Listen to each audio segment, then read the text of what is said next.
vai na alma de alguém que recusa deitar sobre o chão.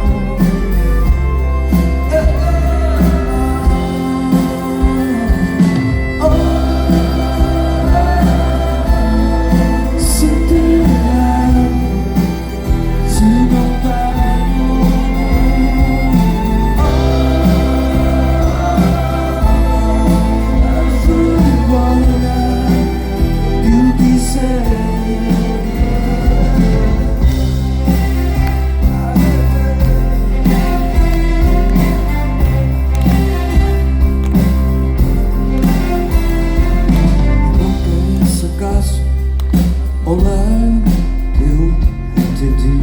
O homem quer, vão se agitar, tão perto do mundo, tão longe de Deus.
Muito obrigado, Maria. Esses braços no ar.